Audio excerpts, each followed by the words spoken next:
इसी तरह से there are words in other languages as well. One could go into an extended discussion, but I would limit that. Whichever way you choose to look at it, one thing is very clear, that it is a bilingual process. You are dealing not with one language, but with two languages. One language from which you translate is called the source language, and the other language into which you translate is called the target language. So in a way, translation is some kind of a complex process that tells us about how textual material is to be carried over from SL to TL. The transaction is between SL and TL, but the transaction is not an easy one. It's an extremely complex negotiation. Not only complex, it has its own dynamics and it has its own problematic as well.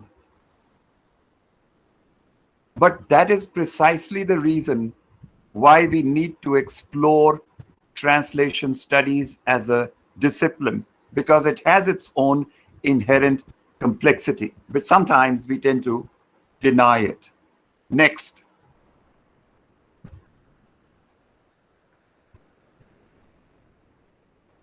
There are three ways in which we can approach translation as a process. I will continue to emphasize this idea: translation is a process.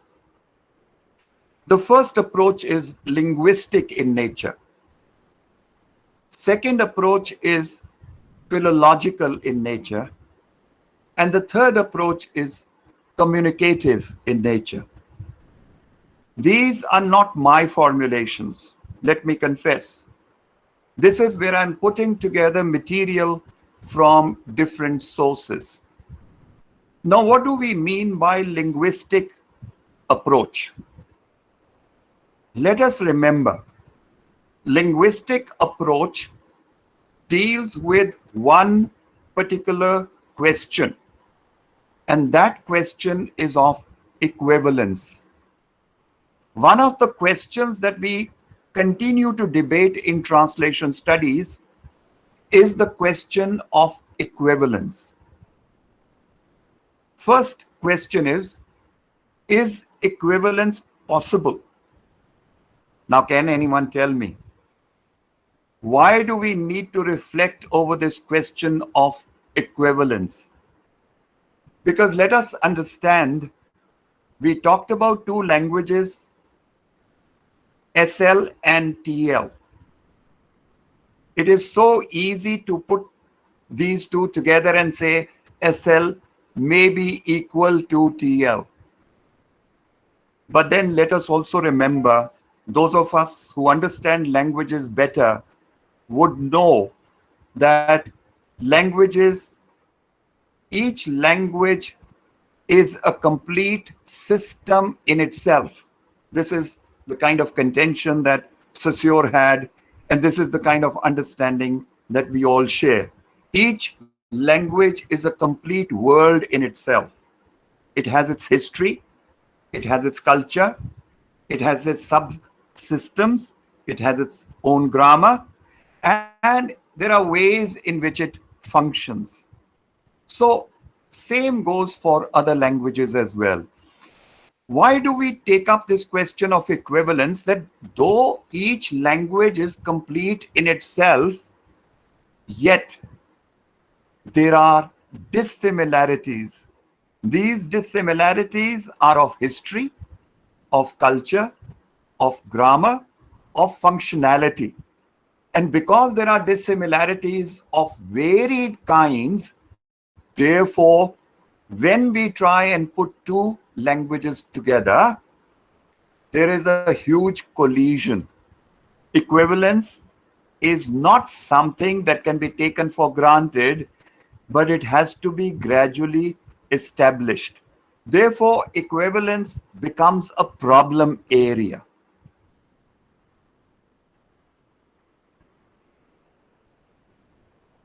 छोटी सी बात कहूंगा. I'll pick up one small sentence. It is there in the examples. मैं भारतीय हूं. Now, we all know when it has to be translated into English, it'll be translated as I am an Indian. When you look at it, you will say there is perfect equivalence, won't you? There is no error here, grammatical or otherwise. And it is perfect translation. Therefore, you will say we have achieved equivalence. But a linguist will not be happy with this idea of equivalence. He will say, hold on. I will show you how there is semantic equivalence of meaning, but there is no syntactic equivalence. Why? I, Bharatiya, Indian, who am, तो होना तो ये चाहिए था, I, Indian, am. If you were to establish or follow the principle of equivalence, then you should have followed the same structure.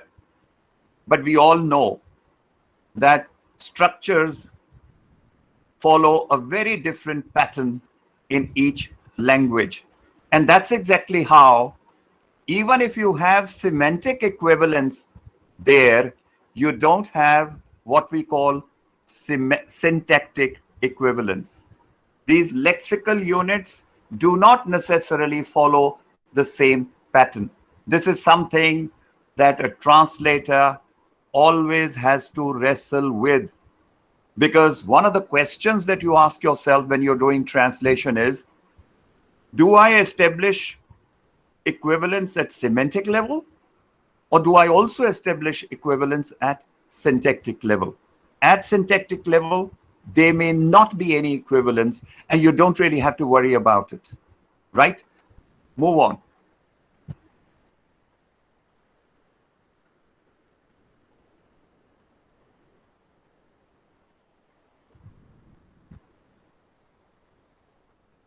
Now, the point that most of the theoreticians have made is, it's a desirable goal, but it is not always achievable.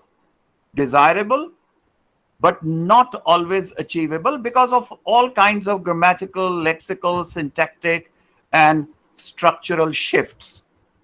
Such shifts are inevitable in translation, and therefore we have to be conscious of these shifts. I'm not saying you have to be a linguist in order to do translation, but this is basic linguistics. This is not really, you don't really need very deep understanding of linguistics to be able to understand this point. So certain shifts are bound to occur because all languages function differently. Therefore, we need to be very careful when we carry one language over to the other. Equivalence is important, but equivalence only at the semantic level. At other levels, it may not be achievable. Next.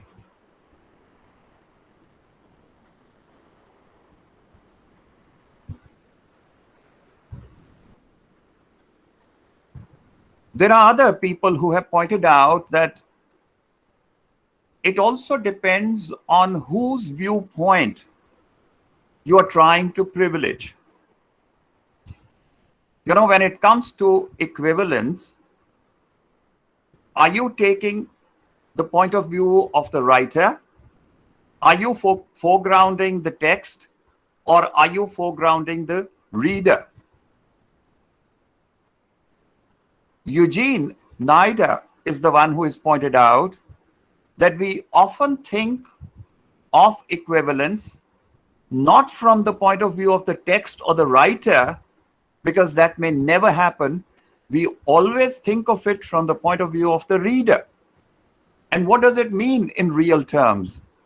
It means that when you read a translated text, it is done in such a smooth manner that all the angularities have been taken care of, so much so that when you read it in a different language, you don't really get the feeling that you're reading a translated text. You feel as if it is originally written in the same language. That's what he calls the principle of smoothness. But let me warn you, this also is a very tricky question.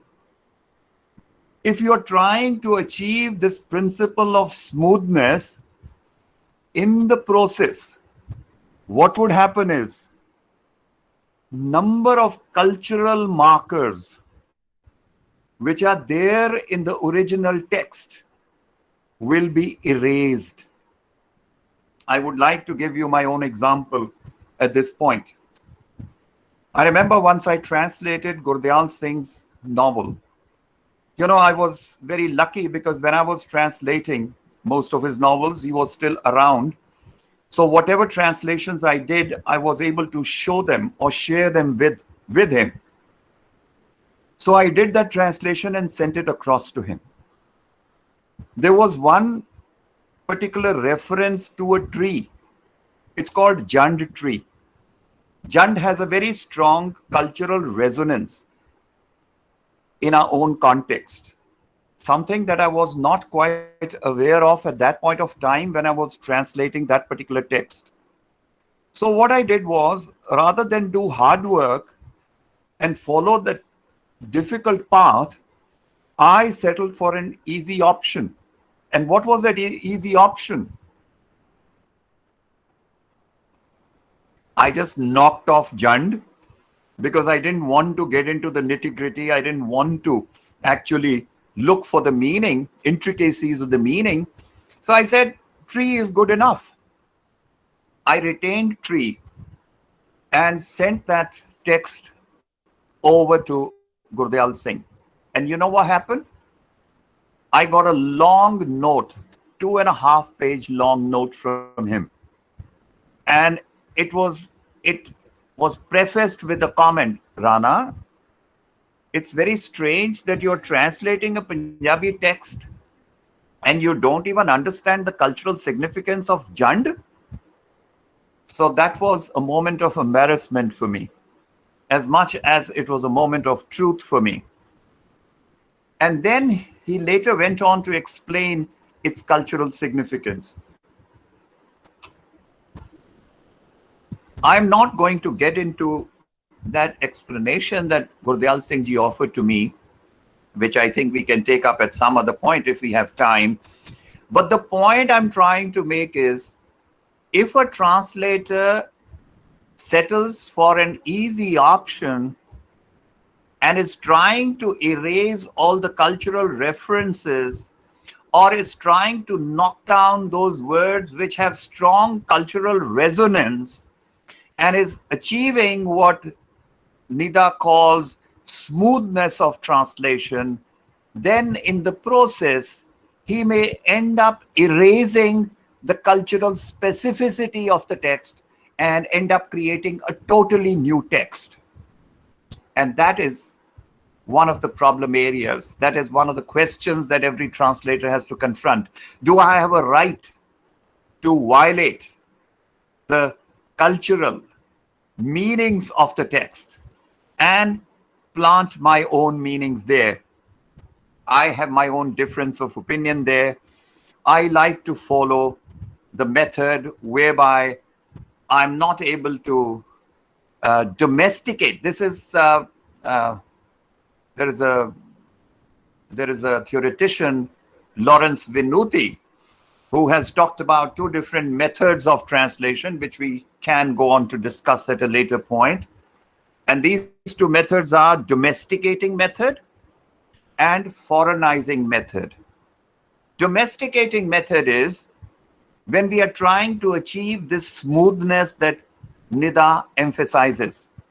And foreignizing method is when you bring certain words and expressions from source language and you let them be in the target language. For instance, tell me if there is any English equivalent of the word bebe. You will say one can easily use mother, but I would have my own uh, quarrel with you if you were to say that, because the kind of affection that is packed into the way in which you speak bebe, and there's much more that goes with it, that is certainly not reflected in a word mother, which is very, very neutral. Bebe is a loaded word. So in the same manner, if you were to use chacha and you were to replace it with uncle, I will have serious objections, because in our own context, because we have predominantly what we call kinship culture, we do attach significance to each relationship. We attach so much of significance to each relationship that we like to name it in a certain way. And therefore, we set store by it, we set some premium by it, and we like to use only that expression. Such kinship markers, I would like to suggest, must be carried over to the target language. And if it is done, then it's called foreignizing method. If it is not done, if chacha or taya become uncle, then it's smoothness. Then it's domesticating method. I hope I've been able to make this clear. Let's move to the next.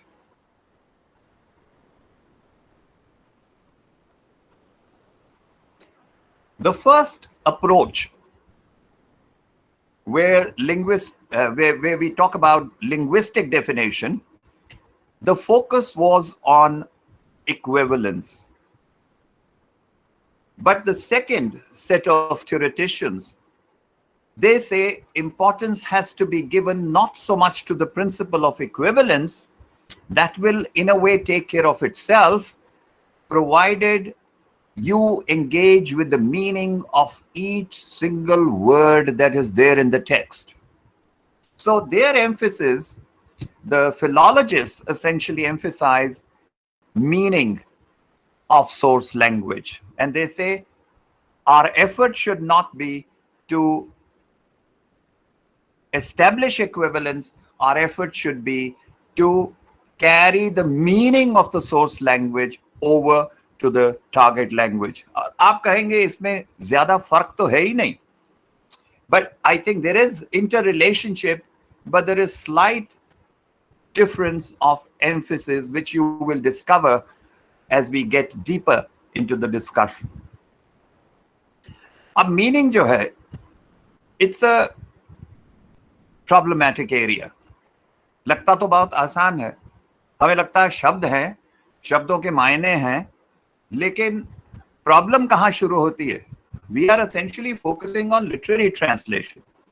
और literary translation में we understand one thing, that language is its very nature polyphonic.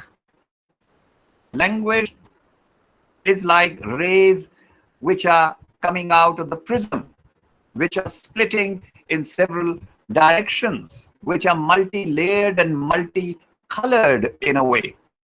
Language is a multi-layered sedimentation. होता क्या है? Language has a long history, it has a long journey. Over a period of time, different layers of meaning are formed. And it's not that one set is replaced by another. Ultimately, language keeps accumulating these multi-layers. That's where it becomes a problem for the translator. Just imagine a situation. You pick up a Shakespearean text. Shakespearean text has been written in one kind of language, which is no longer popular now. It is called Shakespearean language. You know, there is an overuse of thy, thou, art, so on and so forth. And we don't really speak in poetry the way Shakespearean characters used to speak. So the question that a translator would have, especially if he is to translate Shakespeare into Hindi or Punjabi, that too in the modern context, for contemporary reader, the question that he will have is, what kind of idiom do I use?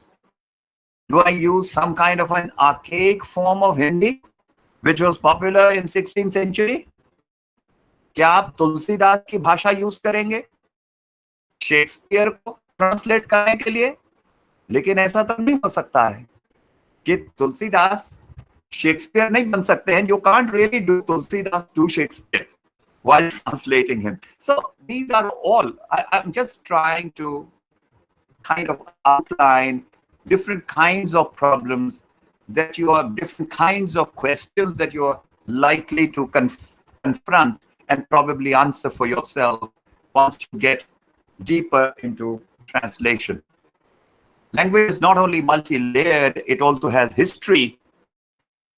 और उसके साथ साथ एक और बात होती है which a translator always has to remember. Language is both context specific and culture specific. What do we mean by it? I gave you one example. Let us say context specific क्या है? Meanings जो हैं, they always emerge out of the context. And meanings can vary depending on the culture that you're looking at. एक छोटी सी example अगर आपको दूं, if you look at the way in which people, I'm sure all of you have read Rodali, that famous story by Mahashweta Devi. अब रोदाली ने उसने क्या किया है? She has actually tried to look at one particular aspect of Indian culture as such. And what is that? The manner in which we express grief. The point that Mahashweta Devi, among several other things that she's saying in that story, is that, you know, we have created an elaborate set of rituals with strong theatrical overtones in our demonstration of grief. If you were to look at Western culture, you will find they don't believe in either theatricalizing or in ritualizing their grief or mourning. They are very silent about it. They think it's a very private emotion. They think it has to be experienced by an individual. Therefore, you don't have to demonstrate it to another. Punjab में अगर कोई मर जाता है तो छाती पीटते हैं, हाय मैं मर गई, हाय की हो गया, हाय रब्बा, this, that and the other. Now, grief is one emotion which is universal in nature. But the expression of grief in every culture would vary. Therefore, when you're translating, you have to look into the context specific nature of the language, and you also have to look into the culture specific nature of the language. ये चीजें हैं जिनके बारे में हमें थोड़ा ध्यान रखना पड़ता है, थोड़ा नहीं, बहुत सा ध्यान रखना पड़ता है. Next.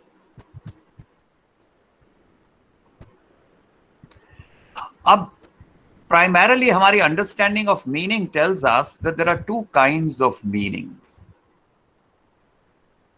और यहीं से प्रॉब्लम शुरू होती है. Denotational and connotational. Denotational meaning is direct meaning. Science की भाषा में एक बात का एक ही मतलब हो सकता है. To every action there is an equal and opposite reaction. अब ये न्यूटन का लॉ है. You can't really ascribe two different meanings to it. Everyone understands it in one way. We know what is being implied when this law is stated. That's denotational meaning. But in poetry, even if you were to use the same expression, to every action there is an equal and opposite reaction, it will acquire layers and layers of connotations. You get my point? So it all depends on whether a particular expression is being used with denotational emphasis or with connotational emphasis. And even the specialists say that language is multi-layered one expression can be used in several different ways. Let me give you a demonstration. You want to say something very simple, that you are not allowed to eat food here. कहीं पर ये लिखा हुआ है, notice लिखा हुआ है, जैसे स्टाफ रूम के अंदर नोटिस लगा हुआ है, MCM के स्टाफ रूम में, you are not allowed to eat your food here. And there are ways in which you can actually express this idea. Why do I want to go with different expressions here? I'll come to that a little later. One of the ways in which you can put this thought is the consumption of food is categorically prohibited in this establishment. What kind of an expression is it? It's quite a mouthful. Consumption. You're not saying eating food is categorically. That means this idea must have been put there by the principal, this notice. Prohibited. Prohibition is a strong word again. In this establishment. So it's elevated language. It's flamboyant language. It's language which sounds very, very officious. अब आगे चलिए, देखते हैं इसी शब्द, इसी expression को किस तरह से कहा जा सकता है पोइटिकली. नेक्स्ट.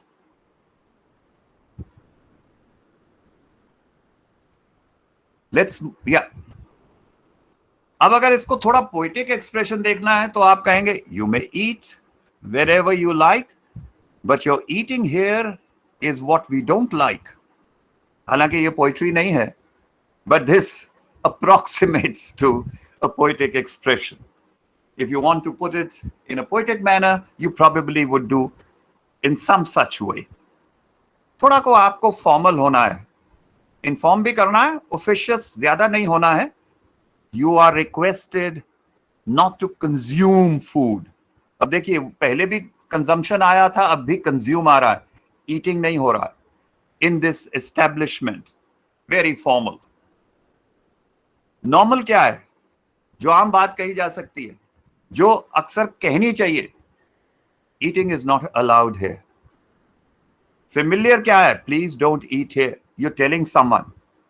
Colloquial क्या है? You can't feed your face here. बात तो वही है. Slang क्या है? No eating your grub here. और vulgar क्या है? No bloody eating your grub here. So the point I'm trying to make is, you know, when you're working as a practicing translator, I pointed out to you that you have to be conscious about the context. You have to be sensitive to the context. And you have to achieve some kind of equivalence in terms of meaning. You have to probe into deeper layers of meaning, different connotations. How do you do that? When you read a particular text, see whether it has been put in a very elevated manner, elegant manner, poetic manner, formal, normal, familiar, colloquial, slang, vulgar. पहले उसकी tone decide करिए, and then you move into translation. So ऐसा नहीं है कि meaning सीधा आ जाएगा, आप डिक्शनरी ढूंढेंगे, एक शब्द को का मीनिंग लेंगे, उठाएंगे और लगा देंगे. It's not just a question of replacing words, so to say. You have to go into the tonal quality as well. That is very important. अब आगे कहां कॉम्प्लिकेशन आती है? मीनिंग के और भी डायमेंशंस हैं जो हम अक्सर नहीं सोचते हैं. डिनोटेशन और कॉनोटेशन के बारे में हम सब सोचते हैं, I am sure. Even while speaking in our ordinary discourse, we do think about connotation, कि हमारी टोन कैसी है. अगर हम नहीं सोचते हैं तो दूसरे हमें अवेयर करवा देते हैं. आपके बच्चे ही कई बार आपको बता देते हैं, मामा किस टोन से आप मुझे बात कर रहे हो, I don't like the way you're speaking to me. So there are ways in which we become aware of the tone we are using, either for right or wrong reasons. But there is another layer which we very rarely think about. But when we are doing translation, then we have to inevitably think about. हमें सोचना पड़ता है कि beyond connotation, who is the speaker? It's not just the tone. क्या speaker एक soldier है, teacher है, student है, डॉक्टर है, पेशेंट है? Because if you're translating fiction, obviously it deals with characters. And those characters come from a certain social group. So you have to go into these nuances. Which social group does he belong to? क्योंकि कुछ खास लोग कुछ खास तरह से भाषा को प्रयोग में लाते हैं जिसको हम सोशियोलेक्ट कहते हैं. Sociolect is a term we use for the language which is used by a particular social group. जैसे हम डायलेक्ट कहते हैं, जैसे हम इडियोलेक्ट कहते हैं. इडियोलेक्ट किसको कहते हैं? The way in which I use language. Any individual uses language. Individual idiosyncrasies are part of idiolect. So dialect जो है, that is spoken in a particular geographical area or region. Gurdial Singh, whose works I have extensively translated, belongs to Malwa, and the language that is spoken there is called Malwai, which is a dialect of Punjabi. And let me also confess, I am not from Malwa. Malwa is this Bathinda, Ludhiana, Moga belt. One interesting thing about this region is it's culturally very rich because it has produced several writers, poets, and novelists. But economically, it is not a very well-developed region. Economically, it has suffered some kind of backwardness over a period of time for whatever reasons. We will not really go into them. So cultural richness है इस region में, मालवा में, लेकिन economic backwardness भी है. And this is the region that Gurdial Singh talks about.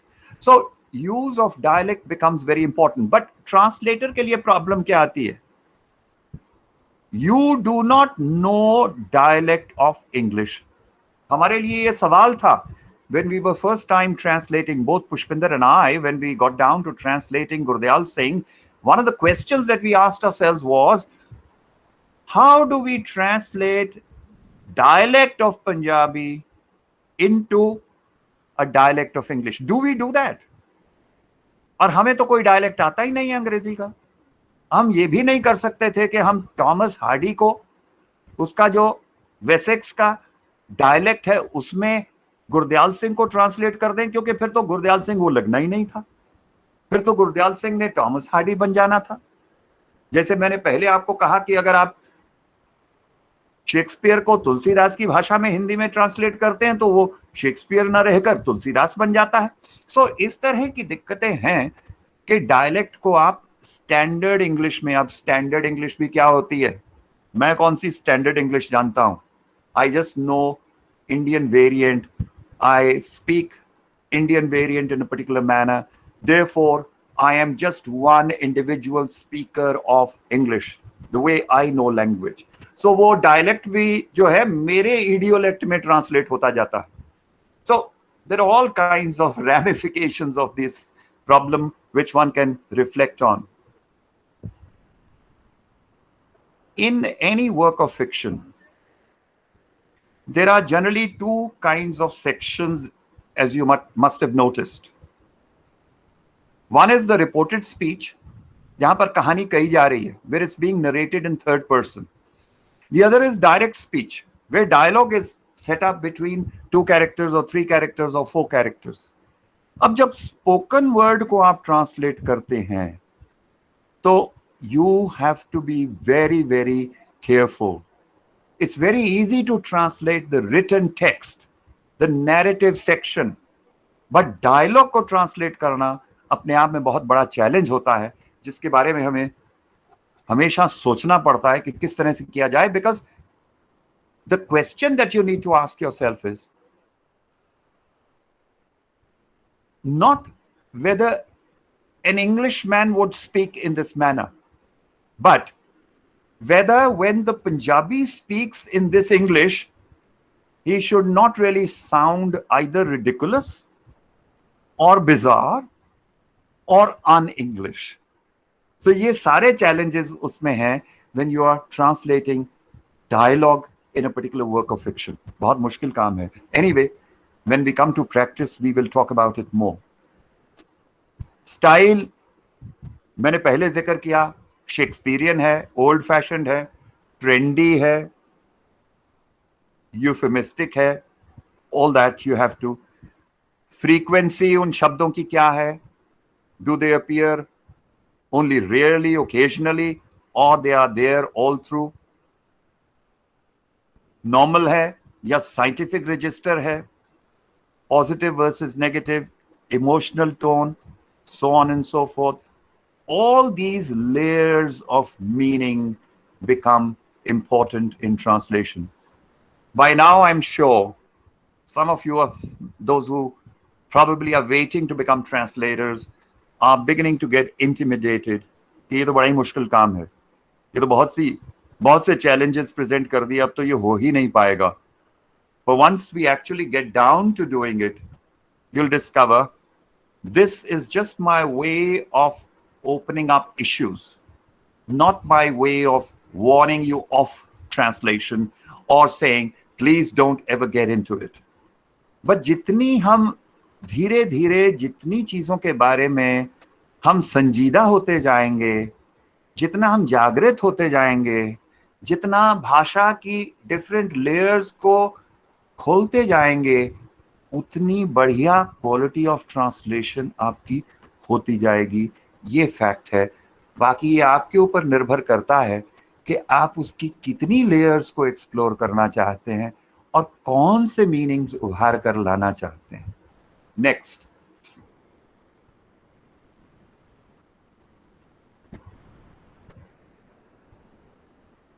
अब textual norms भी होते हैं, देखना पड़ता है.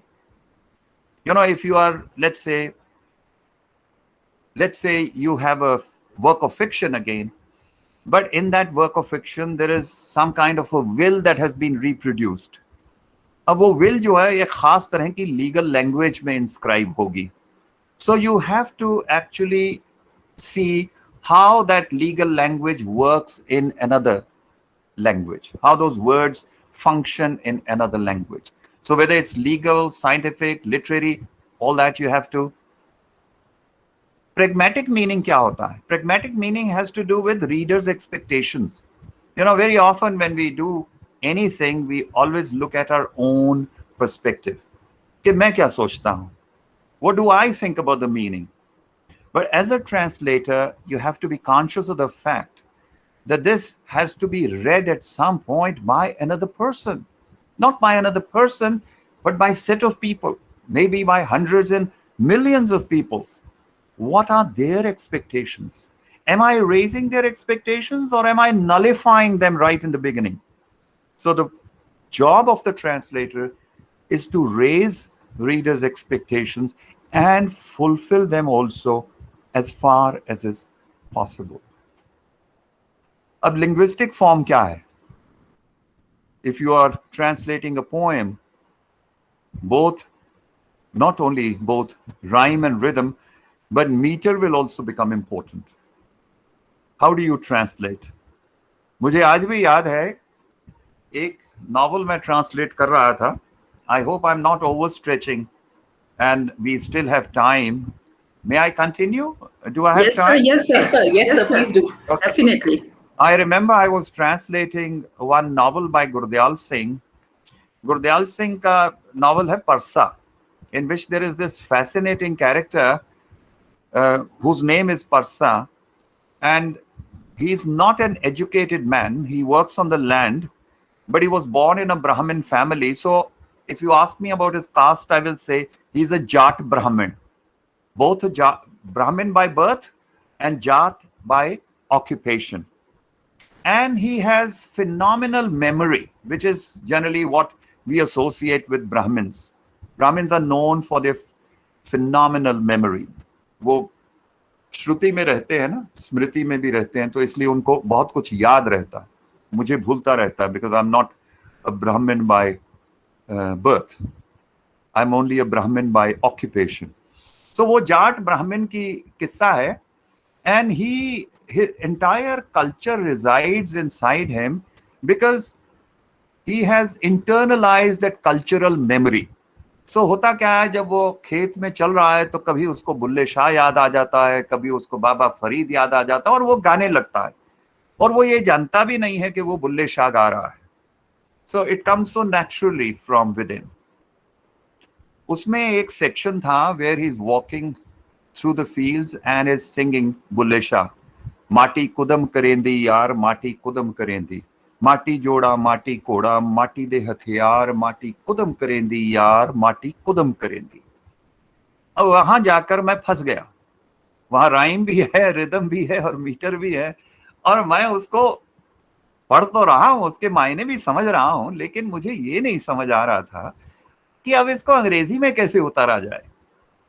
सो बहुत उसके बारे में सोचा, विचार किया. मैंने कहा यार देखो, एक तो इसका जो रिदम है, it's a very folksy rhythm. Bulleh Shah या जो भी सूफी पोइट्री है, वो एक पॉपुलर रिदम में गाई जाती थी, which so that it could be understood by people in general, because it was not meant to be sung inside a mosque or any religious place. It was meant for public rendering. So मैंने कहा एक तो Foxy rhythm सा है. सो पहले मैंने उसको अपनी ही ट्यून पे सेट किया. माटी जोड़ा माटी कोड़ा, माटी दे हथियार, माटी कुदम करेंदी, ओ माटी कुदम करेंदी यार, माटी कुदम करेंदी. ना तो मुझे गाना आए, ना मुझे फोक की रिदम की सेंस है, लेकिन अपने ही एक अजीब सा क्रिएट किया रिदम, और उसमें गाना शुरू किया. Once I had internalized that rhythm, what I did was I started knocking out the Punjabi words and started replacing them with English. और जब आप अंग्रेजी में इसको सुनेंगे तो आपको आभास होगा कि मैंने फोक रिदम को रिटेन किया है, मीटर भी वही है जो ओरिजिनल है, और राइम भी उसमें मिलती जुलती है, सिर्फ शब्द ही बदले हैं. क्योंकि अगर फोक उसमें मर जाता तो उसकी स्पिरिट मर जाती. So it became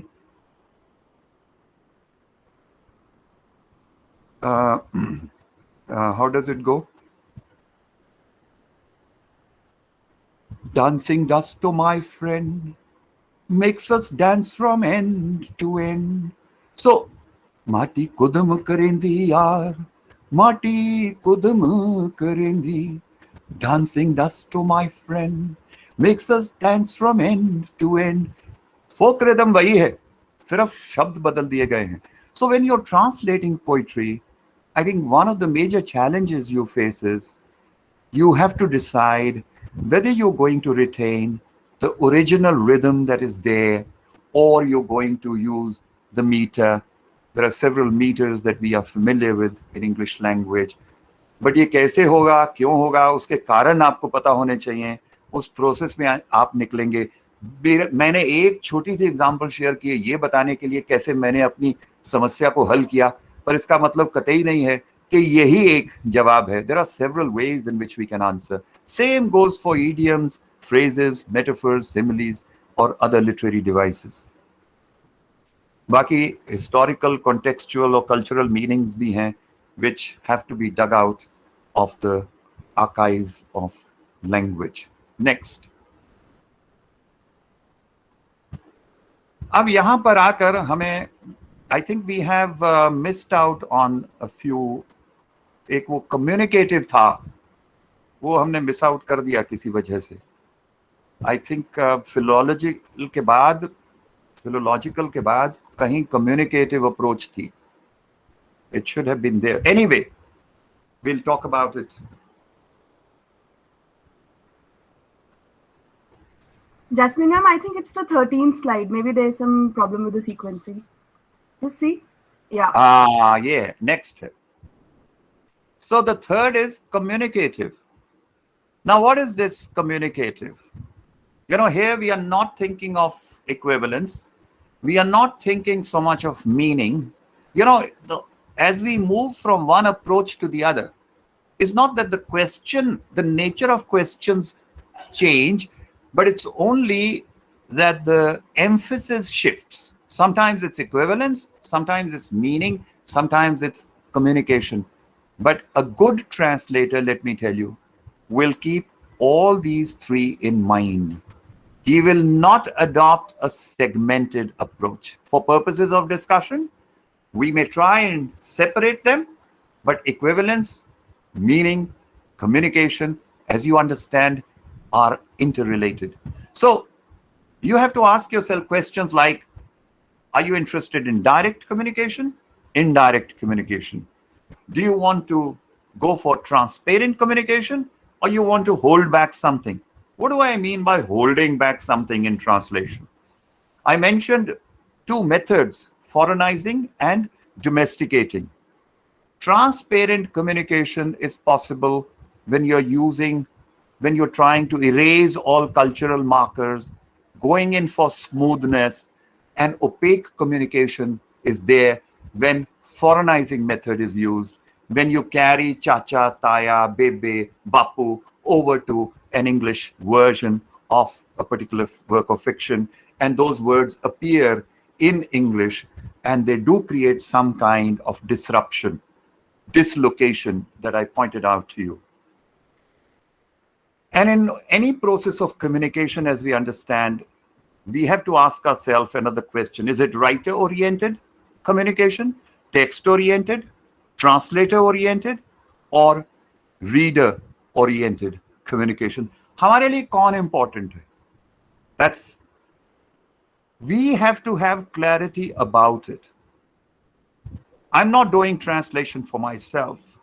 So therefore, either it has to be writer-oriented, text-oriented, or reader-oriented. It becomes translator-oriented only if translator privileges his position. I, as a translator, like to believe that it is someone else's work and I must respect it and I should be as loyal to it as possible. And therefore, I should try and work in tandem with the writer, not appropriate his text, not swallow it up, not consume it and then reproduce it, right, without a hiccup. That's not what I basically believe. And therefore, for me, translator has to be someone who is egoless. Translator has to be someone who has no strong personality. Individuality is different, but no strong personality that it begins to interfere with someone else's text. Translator is a person who is willing to put himself second, if I may. Purpose of communication क्या है? किसके साथ कर रहे हैं? क्यों कर रहे हैं? Is it an end in itself, or is it a means to an end?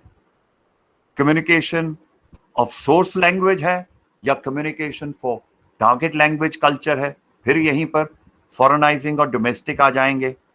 So text to language communication or cultural communication. There are two ways in which we think of translation. One is at the level of language, when we are only concerned about language. The other is whether we are trying to carry one culture over to another culture. That is when it becomes cultural communication. Next. Now we come to these shifts. Anthony Popovic is a theorist. We talked about shifts earlier as well. But we talked about different kinds of shifts, if you remember. When did we talk about shifts? When we were talking about equivalence. And I pointed out to you right in the beginning that even when semantic equivalence is achieved, grammatical, lexical, syntactic equivalence may not be achieved. So we have talked about those grammatical shifts, lexical shifts, and syntactic shifts. But we are now looking at different set of shifts that Anthony Popovic has pointed out. And I'm talking about these shifts because they can be of practical use to a translator in the actual act of translation. So therefore, these shifts have some practical application, very strong practical application. Therefore, we need to look at them and think about them. अब ये constitutive shift क्या है? Let me put it this way. I think I made that point already, but I will underline it slightly differently. Each language is constituted differently. Each language is a universe, as we started off by saying, and each language is complete in itself. It's a complete system in itself, but each linguistic universe is different from the other. The way in which English functions is not the way in which Sanskrit functions. And the way in which Sanskrit functions is not the way in which Hindi functions or Punjabi functions. So we have to understand that entire linguistic and cultural universe. So वो ये कह रहा है कि there are certain shifts which are bound to happen. Therefore, you should not worry about them. Constitutive shift is bound to be there. There is no escape from it. You can't get away from it. You cannot avoid it. Don't treat it as one of the pitfalls of translation, because it is there for simple reason, because two languages function differently, operate differently, and constitute two different universes. लेकिन दूसरा shift जो है वो एक warning की तरफ से है. It says Yoneric shift should more or less be avoided. It should not happen. It should not be there. अब ये Yoneric shift क्या है? आपको एक poem दी जाती है. It's poem written in free verse. Let's say it's a poem by T.S. Eliot. T.S. Eliot की first poem that comes to my mind is the love song of J. Alfred Prufrock. Let us assume that we are given this assignment, that we have to translate the love song of J. Alfred Prufrock into Hindi.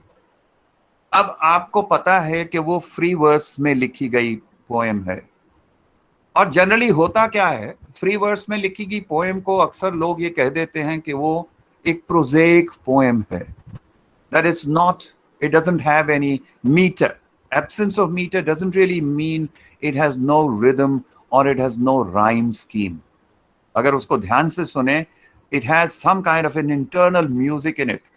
Let us go then, you and I, when the evening is spread out against the sky, eye and sky. Internal rhythm hai. Like a patient etherized upon a table, let us go through certain half-deserted streets and muttering retreats, streets, retreats. So the point I'm trying to make is, आपको इस तरह की poem दी जाती है, आप क्या करते हैं, आप उसको एक प्रोज पोएम बना देते हैं. You lose sense of rhythm and rhyme. You miss out on those parts and you end up translating it as a prose poem. Free verse को free verse में ही उतारना पड़ेगा, और उसको उतारने के लिए आपको राइम और इंटरनल रिदम को रिटेन करना होगा. कैसे कर रहे हैं, ये शब्दों के चुनाव पे डिपेंड करेगा और आपकी सूझबूझ पे डिपेंड करेगा, लेकिन योनरिक शिफ्ट नहीं होना चाहिए. इसी तरह से अगर आपको डायलॉग्स दिए जाते हैं ट्रांसलेट करने के लिए from a play, it doesn't mean you can easily make a little story out of those dialogues. Direct को इनडायरेक्ट में नहीं कर देंगे, because that would mean a generic shift also. Drama becomes a story. इसी तरह से individual shift है. He says individual shift is something that you have to be very careful about. You even have to be conscious about it. अब individual shift क्या है? If you recall, at some point I talked to you about sociolect when we were discussing meaning and different forms of meaning. I'd also mentioned the term dialect. उस context में मैंने इडियोलेक्ट की भी बात की थी. However, I did not dwell much on it. Individual shift means the way in which an individual uses language. अब ये समझने वाली बात है. All of us know English, but there are 50 people sitting here and each one speaks English differently. Each one has his or her own understanding of English. इसी को हम idiolect कहते हैं. I remember one particular incident. I sent one of my translations to an editor, and she happened to be a brilliant editor. Minnie Krishnan is the one I'm talking about. So she sent back that manuscript to me with a particular question after she'd underlined number of sentences and said, why do you use perhaps so much? Because I feel that this word is not there in the original. That is when it dawned on me that I do have this tendency to overuse perhaps. अब मुझे ये तब पता लगा जब मैंने उसको translation में उतार दिया. So idiolects can interfere with a process of translation. They can very almost subconsciously filter into our own translation, into our own language without us knowing it. So हमें उन shifts को देखना है. Translation, incidentally, is also a kind of a mirror in which we see our own individual idiosyncrasies about language, the way we use it and the way we articulate it. So, उन सब को समझना भी एक तरह से translation का ही process है. Negative shift. Negative shift क्या है? Something I don't understand. जैसे मैंने जंड ट्री को छोड़ दिया था, जंड को छोड़ दिया, ट्री को रिटेन कर लिया. That is a kind of a negative shift. I'm trying to escape from that responsibility of having to explain the cultural context. मेरी अपनी misunderstanding है, लेकिन why do I want to pass that on to the reader? I have a responsibility towards the reader, and I have to ensure that such negative shifts do not occur. A topical shift क्या है? Topical shift भी वही है, हम बात इसकी कर चुके हैं, लेकिन इसको एक नए ढंग से समझ सकते हैं. टॉपिकल शिफ्ट इज आप शेक्सपियर को ट्रांसलेट कर रहे हैं हिंदी में और उसको आज की हिंदी भाषा के परिवेश में न करते हुए आप उसे तुलसीदास के इडियम में ट्रांसलेट कर रहे हैं, ये सोचते हुए कि शायद उसमें शेक्सपियर ज्यादा इफेक्टिव साउंड करेगा क्योंकि दोनों ही 16-17 सेंचुरी के थे. That is topical shift. Historical context of a text is very important, especially if you're translating a classical text. अगर आप बाइबल को ट्रांसलेट कर रहे हैं या दांते को ट्रांसलेट कर रहे हैं या शेक्सपियर को ट्रांसलेट कर रहे हैं या किसी और को ट्रांसलेट कर रहे हैं, you don't have to translate back into the same era. You have to translate it for your readers in this particular period in which you are living. Therefore, it is for a living set of people, for a living set of readership. Therefore, it has to be in contemporary idiom. Topical shift तब होगा जब आप तुलसीदास की भाषा में Shakespeare को करेंगे, क्योंकि आपने वापस शेक्सपियर को रीलोकेट कर दिया. रीलोकेट नहीं किया, आपने उसको डिसलोकेट कर दिया, क्योंकि तुलसीदास की भाषा में शेक्सपियर ने नहीं सोचा था. That is your imposition. Such impositions should be strictly avoided. Next. अब इसमें छोटी सी बातें समिंग अप हो रही है. It's a human act, not a mechanical one. मैंने शुरू इसी से बात से किया था, whether it's a creative act और अ मैकेनिकल वन. सो इन सब बातों को देखकर आपको लग रहा होगा कि ये तो बहुत ही मैकेनिकल है, लेकिन ऐसा नहीं है. These were my ways of making you aware of how you can be sensitive to different areas. And once you are sensitive to these areas, it becomes essentially a human act, not a mechanical one. It's a complex, problematic transfer of textual, linguistic, cultural material. खाली text नहीं translate होती, खाली language ही translate नहीं होती, पूरा culture translate होता है. इस बात को हमें याद रखना चाहिए. Regardless of how we choose to look at it, linguistically, philologically, or communicatively, it's a combination of both creative and critical processes. इसमें दोनों ही एक्टिविटीज इन्वॉल्व हैं. भाषा का चुनाव करना मुझे लगता है क्रिएटिव एक्टिविटी है. शब्दों का चुनाव करना क्रिएटिव एक्टिविटी है. After all, what is creativity? Creativity is selection.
There is some electricity issue, so Professor Rana Nayyar will be joining us shortly, within few minutes. He's here, ma'am. He is here, but the voice was not audible. Now he's come back, yeah.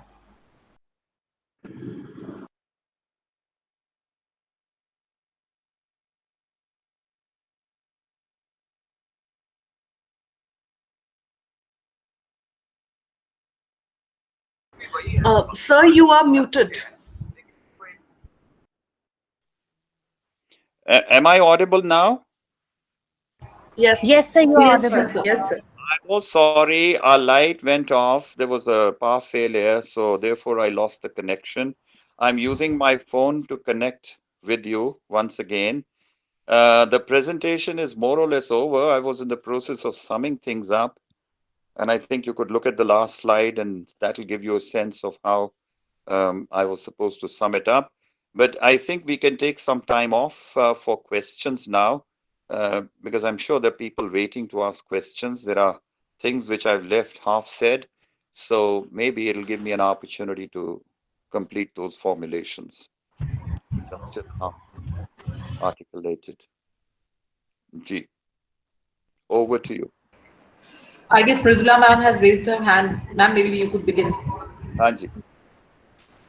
Good morning, sir. Thank you for such a wonderful presentation, which has taken more aspects of translation into consideration than one could actually think of. And I think that is no surprise considering your huge experience in this field. My question actually is a question from Mrs. Supreet Bhatia. She had to leave for her class and she's given me the responsibility of asking that. We were actually discussing this question in the chat box, but she was not satisfied with my answer. So we come straight to the resource person. So she's asking, sir, whether the question is whether to assert the difference or making it familiar for the target audience according to its pragmatic meaning. And she says that I say it in the context of disruption that you were mentioning, sir. What works better in that direction? Look, if I have to talk about, there is one thing that I haven't really touched on in this discussion, which I thought was very, very preliminary in nature. So therefore, one shouldn't really, when one is talking about nuts and bolts, one should keep the politics out of it. But when we are talking of translation, I think the question of politics is very, very strong, and it's bound to come in at some point. And this question that Sukhdeep has asked has to do essentially with the politics of translation. So I think we have to address it at some level. Now, let me tell you what is this politics of translation. You know, at one level, we think that all languages are equal, right? So therefore, once we translate, let's say, from Hindi into Punjabi or from English into French or so on and so forth, it doesn't really matter, right? But then at another level, it does matter. Like, let us say if I'm translating a text from Punjabi into English, I have to be conscious of the fact that Punjabi is more or less a regional language, right? It may be spoken by vast number of people living outside India as well, but it is for all practical purposes a regional language. And English is some kind of an international language, right? Otherwise, also historically, it's very interesting. If you look into the origin of both these languages, they started around the same time, 12th century. But look at the trajectory that each language has had. One has ended up as a global language and the other is still a regional language. Now, if you look at the whole question historically, one thing becomes clear that there is some kind of sense of inequality built into the very transaction of Punjabi and English. Now, I come to politics. If you are translating a text from Punjabi into English, you know that there is this disparity already existing. Okay. And you introduce another disparity by removing all the cultural markers from your translation. What is going to happen? Punjabi culture will just get hidden. It'll be concealed behind that smoothness, that transparency, that kind of domestication that we have done to the language. So therefore, conscious of the fact that there is inequality built into the very nature of this transaction, I have to stand with my language. And how do I stand with my language? By bringing in words from Punjabi into English, by deliberately creating that disruption. I'm giving a message to anyone who's reading it in English. Look, gentlemen, when I read Gabriel Garcia Marquez's novel, I make some effort to get sense of Spanish words or idioms or expressions that are still there in the English translation. Why can't you make little effort and find out what gentry is all about, what chacha or how relationships function in our context? You also Right. should try and understand something about my culture. So if I stand with my culture, then I am not only defending my own culture, but I'm also proud of it, right? But if I'm actually bending backwards over to English because I have my ultimate effort is to please the English reader, he should not face any problems, he should be able to go in for a very fluent translation. Why do I have to do that? I have to see whether my loyalties are towards my own language, my own culture, or towards another reader. And besides, let me also point out another thing. Another notion we have is fine, when I do translation in English, my sense is it'll be read by someone sitting in America. It may never be read by anyone sitting in America, but it'll definitely be read by someone sitting in Chennai. You get my point? So English becomes a medium for me to actually transfer my culture to a person who is from my country, but who still belongs or is located in a different culture, Dravidian culture. So it's transaction between Punjab and Dravid land through English. That is the point I'm trying to make. So the idea is that we should not bend backwards over. I don't do that. I love to dislocate English. I love to create disruption. That's my politics, if you call it, right? So, because I'd rather stand with my language, with my people, with my society, with my culture, than bend backwards over to placate another alien culture who may never get to read my work. Why should I care for him? I don't. I totally agree with what you said, sir. And I'll convey the answer to Supreet also. And I'm sure it was a moment of another lucid moment for all the participants here. Thank you so much. So we have another question coming from YouTube from one of our students, Astha. She asks, how do we juggle between context specific and cultural specific meaning? Well, this is something that I may not be able to explain at a theoretical level, but I think once you get into the nitty-gritty of translation, that is probably when you become aware of the context. I mean, to go back to the same example that I gave a while ago, let's say Jund tree, say for instance, that's where the cultural meaning is important. Now, sensitivity to the context, if Jund is taken away, then the meaning of the entire situation also changes. And if I'm conscious of this fact, then obviously, so there is a relationship between context specificity and cultural specificity. But let me put it this way, that cultural specificity is a much wider term and with wider implications than context specificity, because it will draw your attention to a specific context of a situation, of a character, of a word spoken, or a word articulated or inscribed in the text.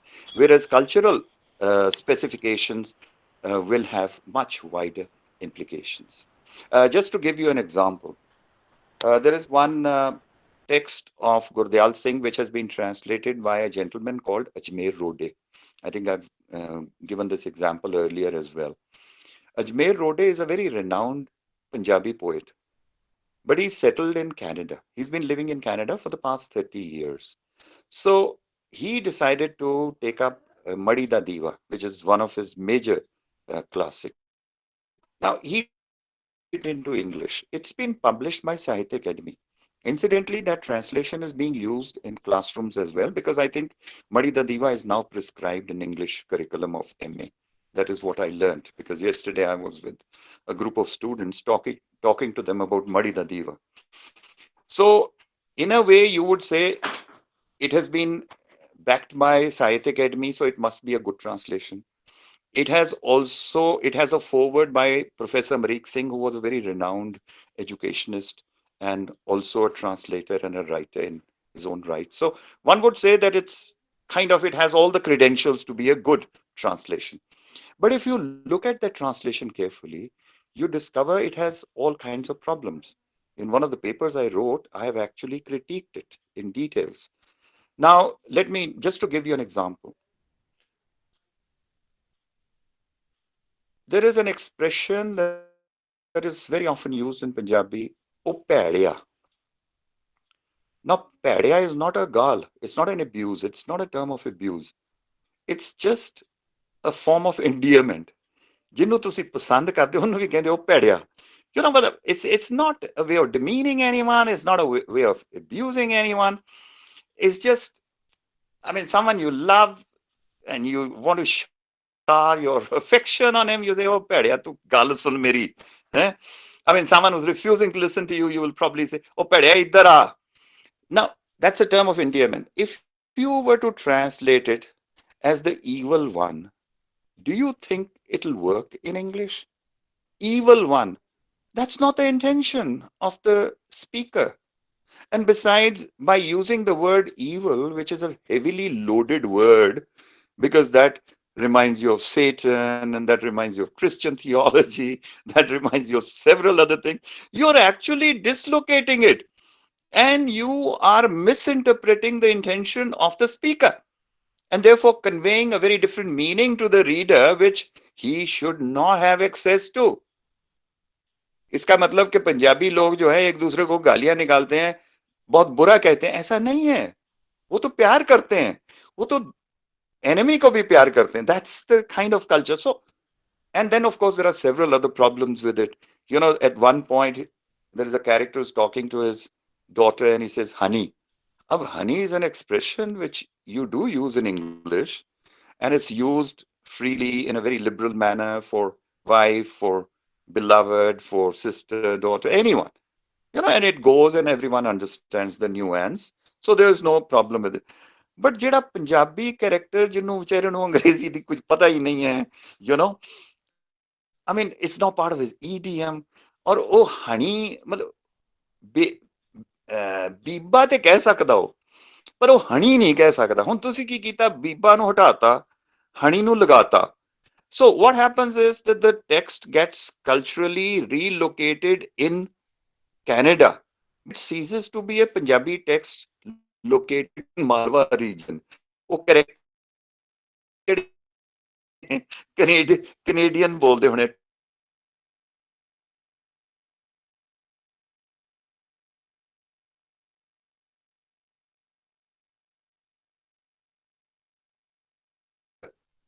Now, look at the loaded term nigger is. We don't even use it otherwise now.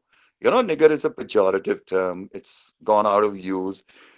गाली तो क्या ये मतलब बड़ा ही अजीब सा शब्द है. So, ओ कालिया या कुछ भी होने क्या होना original. I'm not very clear about that. But the thing is, every word has strong nuances and a very specific context. So when we take it away, you have to use your imagination at that point of time and see what is it that you're going to do. Maybe you can keep it neutral, culturally neutral, but not actually reload it with another theology, with another cultural resonance, so that it gets removed from the culture from where it's originating. फिर तो उसका फायदा ही नहीं हुआ ना. अगर आपने Punjabi culture नहीं पहुंचाया वहां और निगर के बारे में सोचने पर मजबूर कर दिया, पंजाबी ने निगर नु की करना, उन्हें तो पता भी नहीं कि निगर वर्ड यूज होता किते. You get my point? So, I mean, what are you doing? You are ascribing something to illiterate character in that fiction that he wouldn't have even thought of. So, हम उसकी ideology change कर रहे हैं text की. You know, that kind of liberty we are not allowed to take. We have to be very careful. That's what I mean by context specificity and cultural specificity, if I may say it in few words. One can go on and on about it. These are complicated issues. And I think as we get deeper into the practice of translation, all these things begin to fall in place for us. The idea is to be very, very sensitive. And I think you need the same kind of sensitivity that a writer often has. You know, why is it that we admire certain writers more than we admire others? Because they're very choosy about the words they use in the context. उनकी choice of words इतनी perfect होती है कि हमें लगता है कि ये बात किसी और ढंग से कही नहीं जा सकती. और ये बात जो है, ये translator को भी याद रखनी चाहिए. I'm not saying that he may be able to make similar choices, but he has to remember that. So we have a next question from another of our MA students, Anshulika. She puts up, how can we put cultural meaning or cultural reference in translation? This is a big question, and I think it's a very important question, though I did refer to it, but I did not actually explain how do you create space. There are a number of ways in which I think we as translators can create space for cultural specificity. One is each translator must write, I believe, must write a preface or a foreword to his translation. And in that preface, he must explain the choices that he has made. You know, if you have gone in for domesticating methods, say it. And you also say why you are tilting somewhat towards your own culture and why you have retained these cultural markers, so on and so forth. You can make decisions about it in your introduction or your foreword or whatever. Number two, you know, some people tend to use footnotes. जैसे research में हम footnotes use करते हैं तो वो footnotes use कर लेते हैं, but footnotes should not ideally be used in translation. In research, they are permissible, but in translation they look rather odd. क्योंकि होता क्या है कि अगर आपने उसको लस्सी को बटर मिल्क नीचे लिख दिया है तो maybe the reader probably would like to make an effort before he comes to this conclusion as to what lassi means, you know. So he would have faint idea, but you can provide a glossary. So introduction is one, that's paratextual, and another paratextual tool that you have is glossary. At the end, I think it's no harm if you want to explain certain culture specific terms. You use an extended glossary in which you talk about words and you also talk about history of words. You know, if you want it to become some kind of a cultural reference, then you elaborate on those references as much as you want to. So these are some of the tools that you can use. Footnotes, I would not recommend because we were reprimanded once we used them. Though it was not our choice, it was the choice of the editor. But the reviewer reprimanded us for using footnotes in a translation. Harish Trivedi ने बड़ा severe review लिखा था और उसने हमें बहुत translation में भी footnotes use कर रहे हैं. So तब से मैंने ये असूल बना लिया कि no footnotes in translation. But glossary, yes. An introduction, yes. A foreword, yes. Sir, another question from Seema Sumani. आपने माटी यूज किया था डस्ट के लिए, so she asked, can't we use soil? So how do we judge the appropriateness of the word? मैं बड़ी सीधी सी बात करूंगा बेटा सीमा सोमानी कि आप सॉइल के भी रिदम को जाइए और डस्ट के भी रिदम को जाइए. यार उसमें ये है माटी कुदम, उसमें अगर आपने शब्दों को मैस्कुलिन और फेमिनिन बनाना हो तो मैं कहूँगा सॉइल जो है बड़ा सॉफ्ट सा वर्ड है, फेमिनिन वर्ड है. यहाँ पर एक मैस्कुलर कल्चर की बात हो रही है और बड़ा स्ट्रॉन्ग वर्ड यूज किया जा रहा है. सो इसलिए मुझे लगा कि dust is to be preferred over soil. So हालांकि चॉइसेस तो देखिए कुछ भी हो सकती हैं, but I think the only thing is you should know why you're using one over the other. So long as you're able to explain, you're fine. But to me, dust was a much stronger word. And I think mati, the way mati hits you, dust hits you, soil settles very softly on your consciousness. So therefore, I felt that it would not really convey the same meaning that dust would. Yeah. Rahul Verma, please unmute yourself for your question as you're raising your hand. Yes, sir. Sir, it is really an honor for me to listen you, sir. So I have two confusions in my mind. First is that don't worry. May you throw some more light on the two methods which you have discussed so far? That is one, the domesticized method and the foreignized method. Domesticating. And is it necessary to inculcate that foreignized method while translating? देखिए मैं essentialize कुछ नहीं कहूँगा Rahul. I would not essentialize anything. I would not say that you must use this, you must use another. I was talking about the politics of language and politics of translation. In that context, I also explained as to what my politics is and how it operates. And my politics is very clear. I am for my own culture and for my own language. और मैं जब translate कर रहा हूँ तो मैं bend नहीं करूँगा अंग्रेजी की तरफ.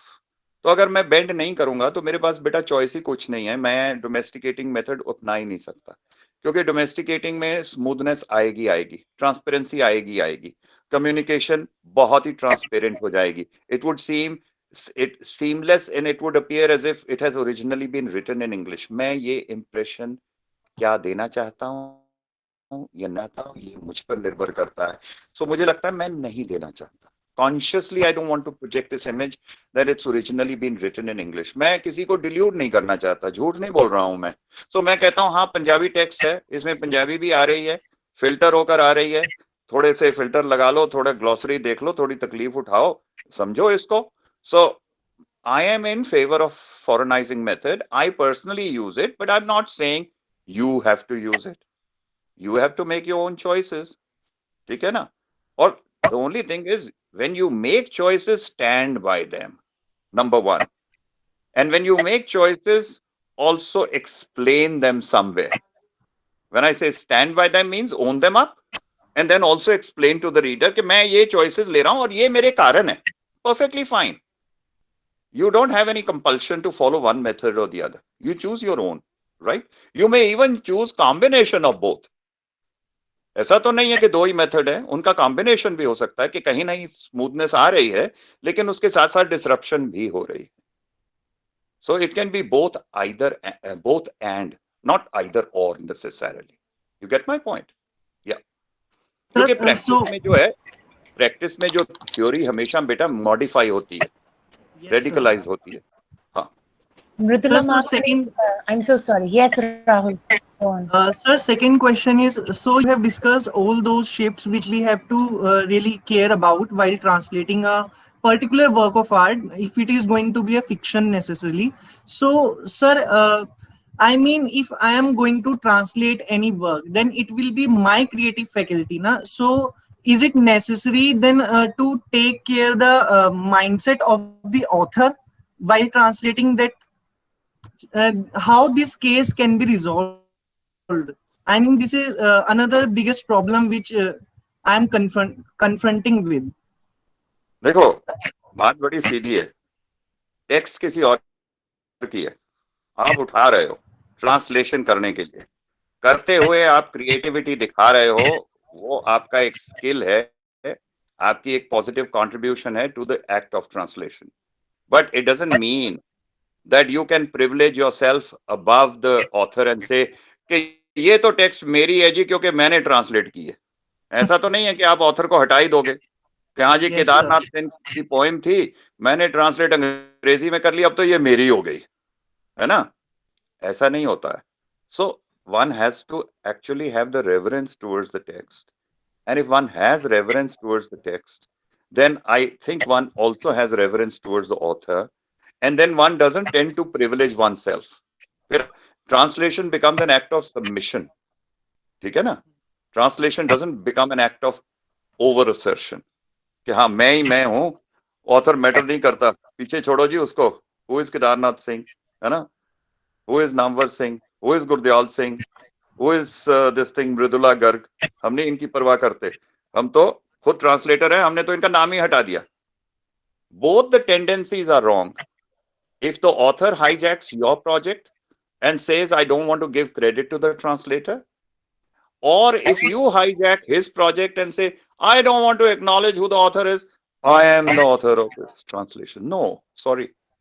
It's a translation, my dear friend, by its very nature, because it involves two languages and it involves several agents. It is a collaborative activity. It's not an individual activity. ठीक है? आप collaborate करते हैं. जब मैंने translate करके भेजा गुरदयाल सिंह जी को, उन्होंने कोलैबोरेट किया, उन्होंने मेरी नॉलेज में इजाफा किया, उन्होंने मुझे समझाया, उन्होंने मुझे एक तरह की कल्चरल नॉलेज शेयर की, कुछ चीजें मैंने एडिटर से सीखी. So it's a kind of a complex dynamics way you are involved, your author is involved, your editor is involved, and maybe some intelligent reader is also involved, उसकी input लेते हैं. सो You can't take credit for it कि हाँ जी ये मेरा ही act है. Language किसी के बाप की नहीं होती है, ठीक है ना? So language belongs to culture, my dear. So इसलिए हम पूरा क्रेडिट नहीं ले सकते, मेरी क्रिएटिविटी है तो मेरी ये कमाल हो गया. No, no, no, sorry. One has to have the basic humility. It gets relocated. Your culture doesn't get erased completely. Right. It should be visible in a very, very strong way. Only then it serves any purpose. Otherwise, it doesn't serve any purpose. Right, sir. तो ठीक है, हो गया नहीं हुआ एक ही बात है जी. Yes, Vishakha, please. Good afternoon, sir. Good afternoon ji. How are you, Vishakha? I'm fine, sir. I hope you're doing well. आदाब. विशाखा को तो आदाब करना पड़ेगा ना, तो क्योंकि ये उर्दू की माहिर है. Thank you so much sir.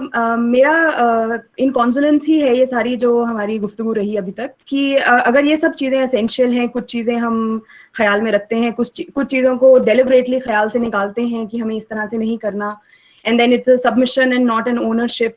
सारी चीज़ों को ध्यान में रखते हुए अगर मैं ट्रांसलेट कर रही हूँ, I have come to realise कि जब मैं पहला पेज ट्रांसलेट कर रही थी तब भी मुझे ये लग रहा था कि अभी तो मुझे ट्रांसलेट करने में टाइम लग रहा है, या मुझे नहीं आती, या मुझे बार बार I like to revisit that page and then do it again. Every time I read it after 10 days I want to do it some other way.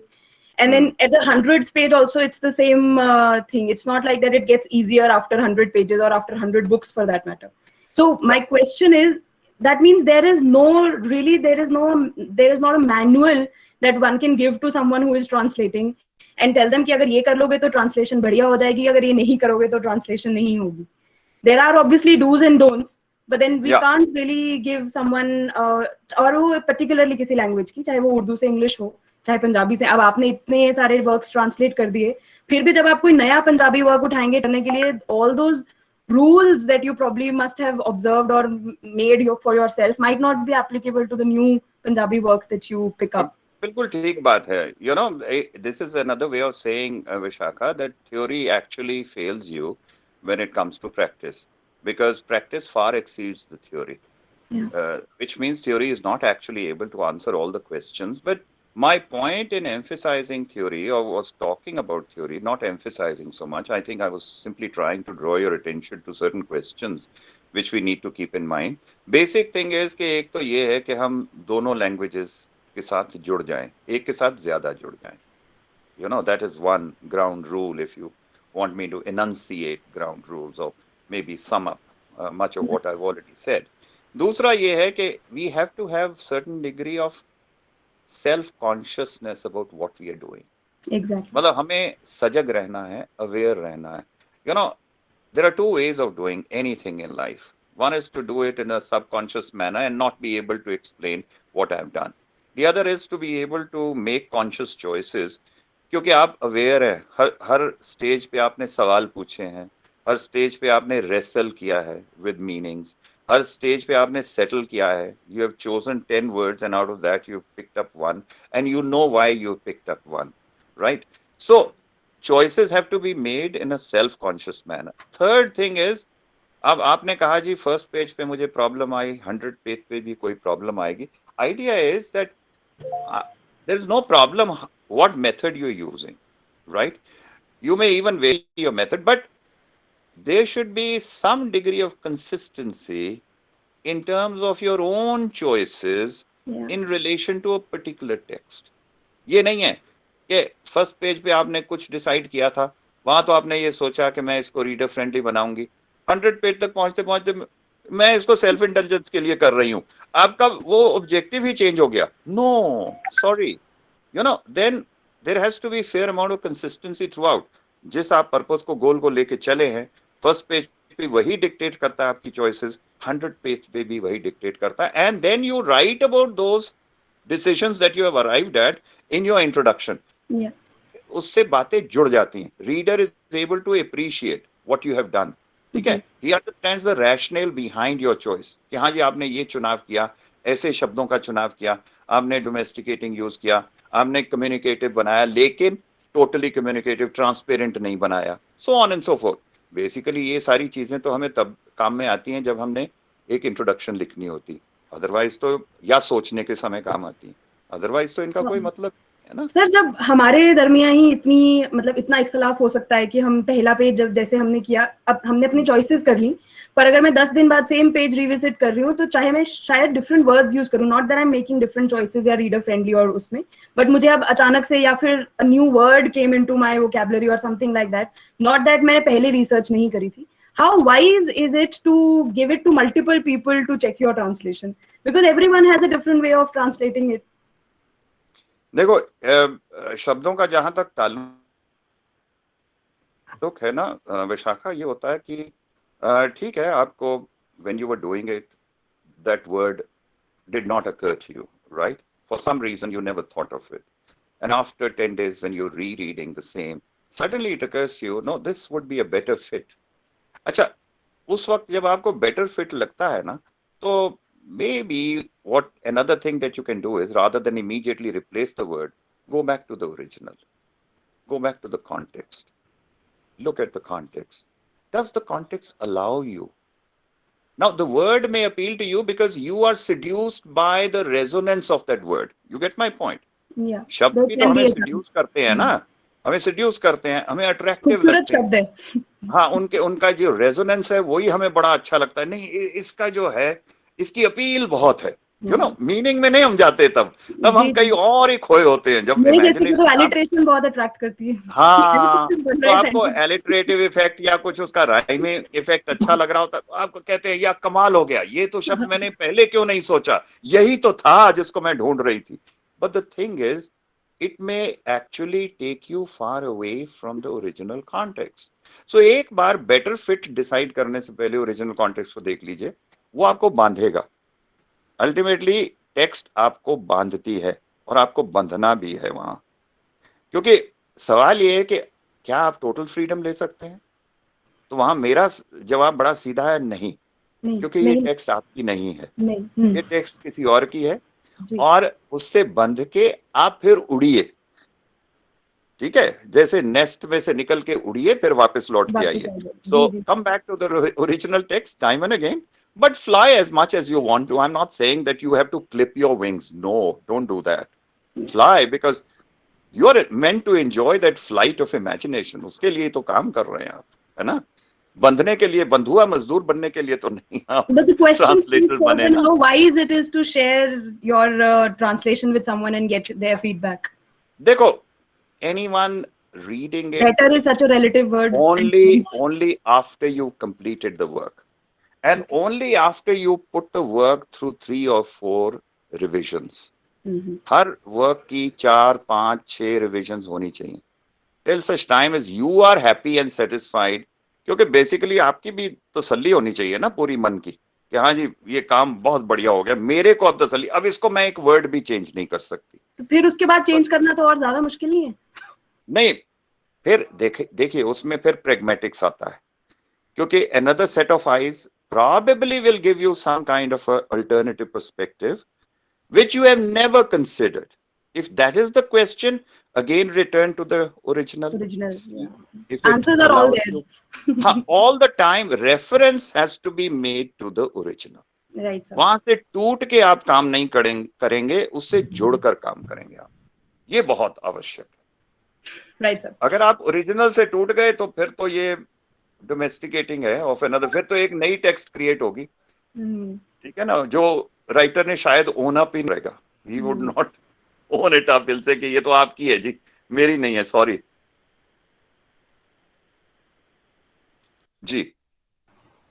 So there is another question by Sangeeta Singh, and she wants to ask, what do you have to say about artificial intelligence in translation or the usage of software, I believe, like Google Translation or something else? Sangeeta ji, बड़ी छोटी सी बात कहूंगा आपको, ठीक है Google भी translate करता है, और ह्यूमन बीइंग्स आर अभी तक तो रिप्लेस नहीं हुए by machine, but may be in times to come they will be replaced by machine, but still बस नहीं किया जा सकता. इसीलिए गूगल ट्रांसलेटर को भी पूरी तरह से हम हैंड ओवर ये कर नहीं सकते, नहीं तो हम तो सब बेकार हो जाएंगे. विशाखा अब इतना बढ़िया काम कर रही है, वो बेचारी छोड़ देगी, वो कहेगी गूगल ही करेगा मेरा काम, है ना, और मेरे को तो कोई किताब ट्रांसलेट करने को देगा ही नहीं, तो फिर तो गूगल से ही करवा लिया करेंगे. There is something to be said for machine translation, but it has its very strong limitations. Therefore, I think we should keep that in mind when we actually take recourse to it. Workable translation मिल जाती है, workable मिल जाती है. आपको Spanish नहीं आती है तो आपको पूछना है कि where do I find this shop, तो आपको वहां स्पेन में विजिट कर रहे हैं, then you go to Google and find out, and maybe in some way you try and reproduce that phrase. वहां तक तो ठीक है, Google will help you, right? But अगर आप कह रहे हैं कि किसी क्रिएटिव राइटिंग का या अमिताभ घोष को आपने हिंदी में ट्रांसलेट करना है तो आप गूगल पे करेंगे, तो करके देखिए. you will discover the pitfalls yourself. Sure. Ji. Sir, there's a question from YouTube from Vandana Kumari.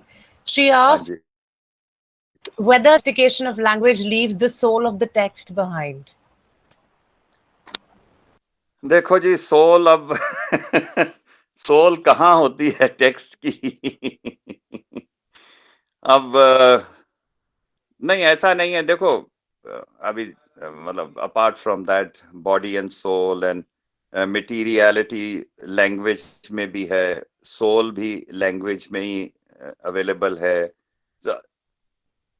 मतलब अब what I would say is that, you know, a lot of people say that a lot is lost in the translation. मतलब जैसे वंदना कुमारी के soul is lost in the translation. Only the body is carried over. So मतलब it's half the job done or no job done. But मैं ये कहना चाह रहा हूं कि why are we only looking at what is lost?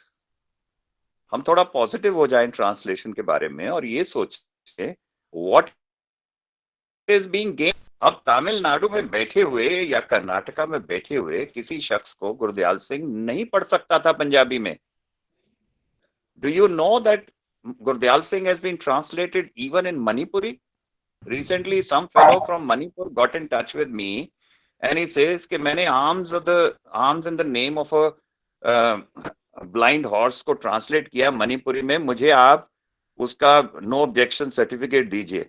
And he did not do it from Punjabi because he doesn't know Punjabi. He knows English. So उसने मेरी translate उसको फिर further मणिपुरी में किया. इसी तरह से अब तमिलनाडु में आप सोच सकते हैं कि कोई गुरदयाल सिंह को पढ़ेगा कभी, but he is being read, he is prescribed in one of the courses in Madras, in some college, I think, in some college there. Tamil में ट्रांसलेट भी कर दे शायद सर कोई. हाँ, हो सकता है कि तमिल में ट्रांसलेट भी कर दे. सो द आइडिया इज, अब ये सारी चीजें गुरदयाल सिंह शायद पंजाबी में लिखते और पंजाबी में रह जाते तो पंजाब में ही रह जाते. If he's been able to travel beyond the frontiers of Punjab, it's become possible only through the act of translation. वो पहुंच पाए हैं, तमिलनाडु पहुंच गए हैं, मणिपुर पहुंच गए हैं, और बाहर भी लोगों ने उन्हें पढ़ लिया है. He was being translated into German also. You know, we were planning to get his Parsa translated into German. This is when he was still alive. And we were to present that German translation to the Nobel Committee. वहां जानी थी किताब इसकी, और अगर वो गुरदयाल सिंह जी जीवित रह जाते और वो ट्रांसलेशन हो जाती तो शायद नोबेल प्राइज मिल जाता उनको. ये मेरी कन्विक्शन है. लेकिन दोनों बातें ही नहीं हुई. वो जर्मन ट्रांसलेशन गॉट डिलेड और गुरदयाल सिंह जी चले गए इन द मीनवाइल.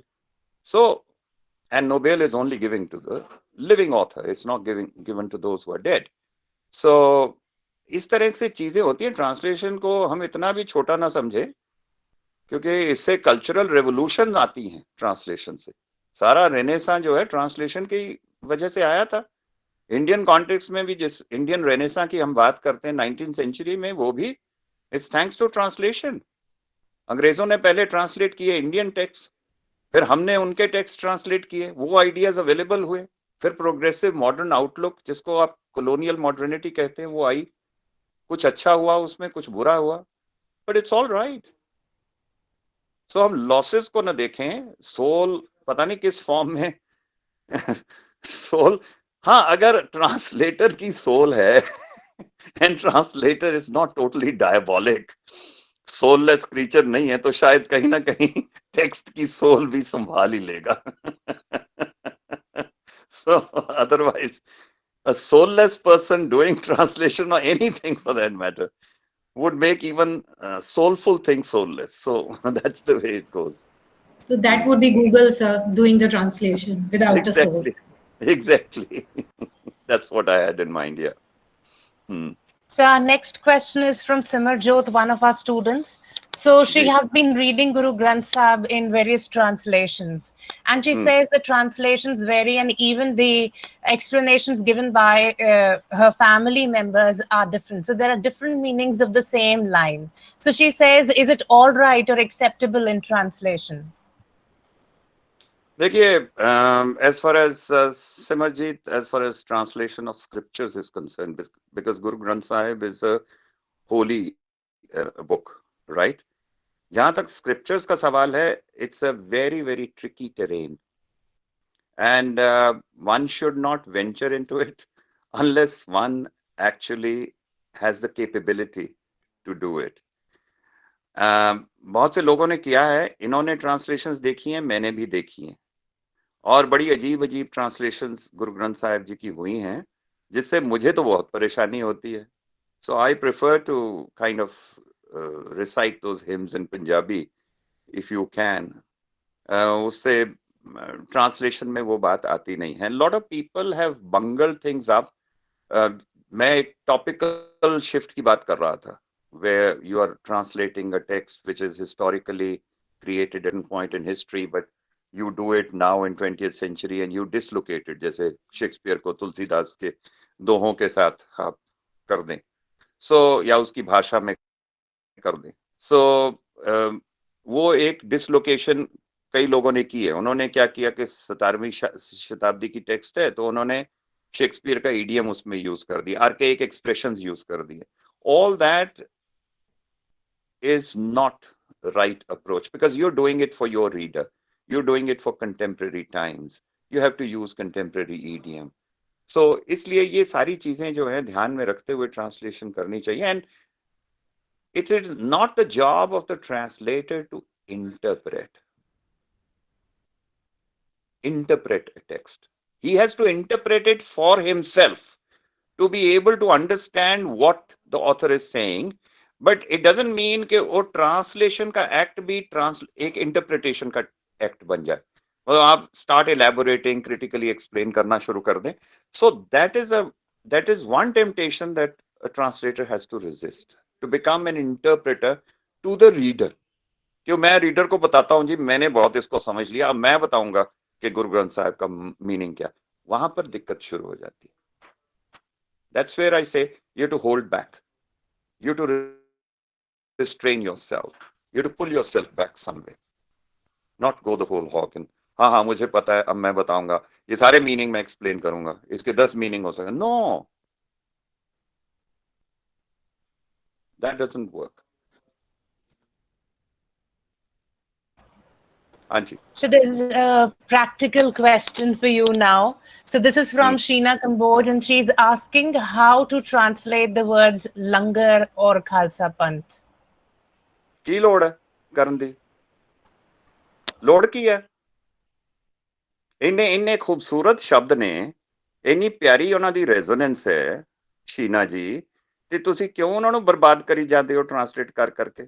ਹੈ ਖਾਲਸਾ ਪੰਥ ਐਕਸਪਲੇਨ ਕਰੋ ਨਾ, ਗਲੋਸਰੀ ਦਿਓ ਨਾ, ਇਸੇ ਤਰ੍ਹਾਂ ਲੰਗਰ ਨੂੰ ਐਕਸਪਲੇਨ ਕਰੋ, ਠੀਕ ਹੈ ਨਾ? ਕਮਿਊਨਿਟੀ ਕਿਚਨ ਕਹੀ ਜਾਂਦੇ ਆ ਲੋਕੀ. It makes absolutely no sense. वो कल्चरल रेजोनेंस आ सकती है कम्युनिटी किचन में जो लंगर में है. So this is what cultural specificity is all about. जो बात मैंने पहले कल्चरल मार्कर्स के बारे में, किनशिप मार्कर्स के बारे में कही थी, जैसे चाचा, भतीजा, ताया, मासड़, फूफा, उन सारे अंकल बना दो तो बेचारे रिश्तियां च इन्नी प्राइड लेने वो किवें गवा देंगे. तो इसी तरह खान पीन च इन्नी प्राइड लेने लंगर सानू पता कि इस तरह होंदा जी, because it evokes an entire context the moment the word langar is used. खाली लंगर नहीं है कि खाना. सो देयरफॉर कम्युनिटी किचन कह के तुसीं कह तो मतलब लंगर नहीं है कि खाना. सो देयरफॉर कम्युनिटी किचन कह के तुसीं कह तो मतलब सारे लोकी लगे हुए खाना पकाउण. It's not that only, it's much more than that, right?